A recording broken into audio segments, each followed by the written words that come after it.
हे दोस्तों, जैसा कि आप जानते हैं कि इंडिया में लगातार जॉब्स की कमी हो रही है, चाहे वो प्राइवेट सेक्टर की जॉब्स हों या सरकारी सेक्टर की। जॉब्स का डर आप पर हावी ना हो पाए, इसलिए आपको खुद का एक स्टार्टअप शुरू कर देना चाहिए, फिर चाहे आप किसी भी उम्र के हों। इस वीडियो में हम बात करेंगे आप इंडिया में खुद का स्टार्टअप यानी बिजनेस कैसे शुरू कर सकते हैं एंड एग्जैक्टली आपको इनिशियल लेवल पर क्या क्या करना चाहिए। Let's begin. दोस्तों, अगर आप इंडिया में खुद का बिजनेस स्टार्ट करना चाहते हैं और आप यह सोचते हैं कि आपको एक बिजनेस स्टार्ट करने के लिए एकदम यूनिक एंड फ्यूचरिस्टिक आइडिया चाहिए जिसे आज तक ना ही किसी ने सोचा हो और ना ही किसी ने अप्लाई किया हो, तो सबसे पहली बात तो ऐसा सोचना ही आपका बिल्कुल गलत है, क्योंकि हमारे देश में 1.3 बिलियन से भी ज्यादा पॉपुलेशन है और इतनी ज्यादा पॉपुलेशन होते हुए एकदम यूनिक एंड नया आइडिया सोचना और उसे ग्राउंड लेवल पर अप्लाई करना बिल्कुल आसान नहीं होने वाला है,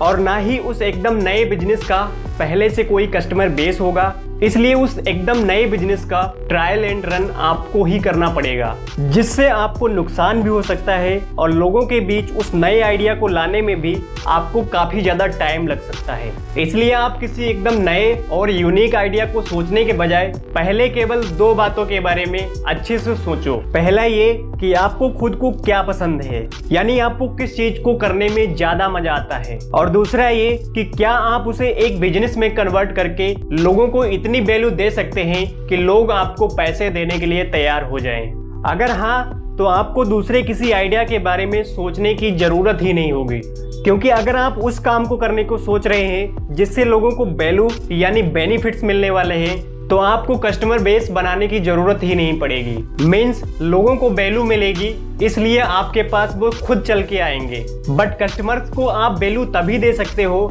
जब आप वो काम कर रहे हो जिसमें आपको बहुत ज्यादा मजा आता हो, क्योंकि अगर आप ऐसा नहीं कर रहे हो तो आप लोगों को लॉन्ग टर्म तक वैल्यू नहीं दे पाओगे। अब आप इन्हीं 2 बातों को ध्यान में रखकर मार्केट में ये जानने की कोशिश करो कि इन 2 बातों से रिलेटेड कौन कौन से बिजनेसेस मार्केट में ऑलरेडी एग्जिस्ट करते हैं। अब मार्केट में इन बिजनेसेस को पहचानने के बाद इनके बारे में अच्छे से रिसर्च करो, इनके बिजनेस मॉडल को स्टडी करो और इनकी सब कैटेगरीज पर भी रिसर्च करना शुरू करो, जिससे आपको डिटेल्ड इंफॉर्मेशन मिल जाए। फॉर एग्जाम्पल, मान लीजिए आपको देश विदेश घूमने का बहुत ज्यादा शौक है, तो आप वीडियो ब्लॉगिंग कर सकते हैं, जिससे आप लोगों को यह बता सकें कि आपको कहाँ स्टे करना चाहिए, कहाँ से बुकिंग करनी चाहिए, जिससे लोगों को वैल्यू मिलेगी और आपका एक ऑनलाइन बिजनेस तैयार होगा। अब जब आप अच्छे से रिसर्च करके यह डिसाइड कर लें कि आपको कौन सा बिजनेस करना है, तब आप उसकी एक बजट रिपोर्ट तैयार कर सकते हैं, क्योंकि शुरुआत में बजट ही एक बिजनेस का सबसे बड़ा फैक्टर होता है।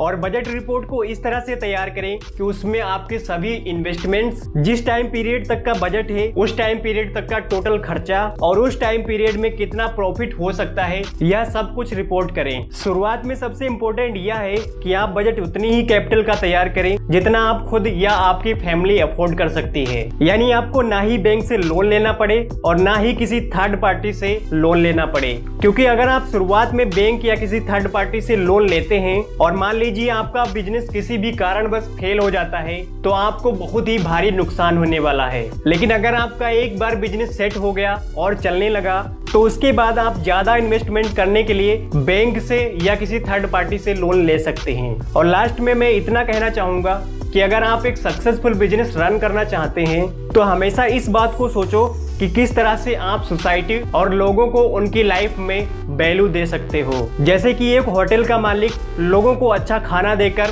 उन्हें वैल्यू देता है, या एक जिम ट्रेनर लोगों को उनकी मसल बिल्डिंग करने में वैल्यू देता है। उम्मीद है दोस्तों आपको इस वीडियो से कुछ वैल्यू मिली होगी। अगर आपको यह वीडियो वैल्यूएबल लगा है तो हमें वैल्यू देने के लिए इसे लाइक और चैनल को सब्सक्राइब जरूर करें। And finally, thanks for watching.